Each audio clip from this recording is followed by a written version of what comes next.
হলো বড়া? হ্যাঁ হয়ে গেছে দুটো বাবা। দাও। দুটো খাবি? আচ্ছা নাও, খেয়ে দেখো কেমন হয়েছে। হ্যাঁ খাও, পরে আবার দেবো, খেয়ে দেখো তো। খুব মিষ্টি এবং ভালো হয়েছে। বড়া আবার মিষ্টি হয়েছে। মানে খুব টেস্টি হয়েছে। নমস্কার বন্ধুরা, এই যে বন্ধুরা দেখুন সজনার ফুল গাছ থেকে ভেঙে নিয়ে আসলাম এক্ষুনি টাটকা।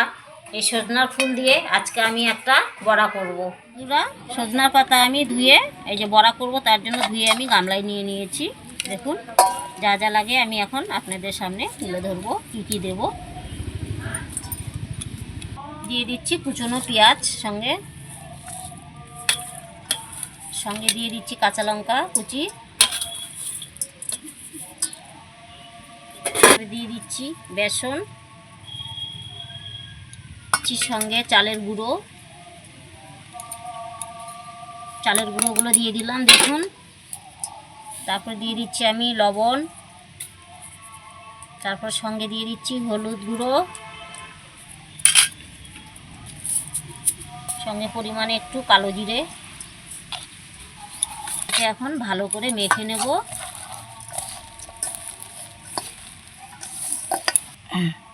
বন্ধুরা আমি একটু পরিমাণ জল দিয়ে দিচ্ছি, কারণ খুব খারাপ তো এটা মাখতে সময় লাগবে। অল্প জলের মধ্যে দিয়ে এটাকে ভালো করে মেখে নিতে হবে, না হলে নরম হয়ে যাবে। বুঝতেই পারছেন এটা সজনার ফুল, এটা থেকে আবার জল ছাড়বে একটু।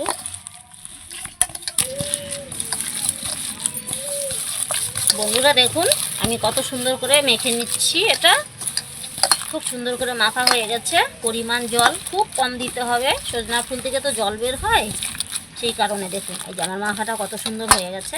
এখন আমি কড়াই বসিয়ে দিয়েছি, এখন বড়াটা করে নেব আমি। বন্ধুরা আমার কড়াই গরম হয়ে গেছে, আমি এখন ছেড়ে দিচ্ছি বড়াগুলো এক এক করে।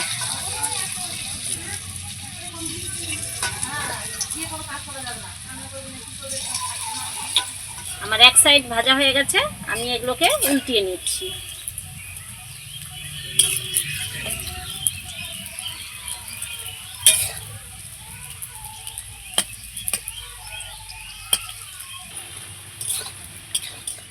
এই যে বন্ধুরা আমার বড়া হয়ে গেছে।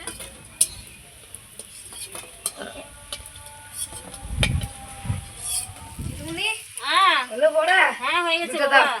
দুটো খাবি? আচ্ছা নাও, খেয়ে দেখো কেমন হয়েছে। হ্যাঁ খাও, পরে আবার দেবো, খেয়ে দেখো তো।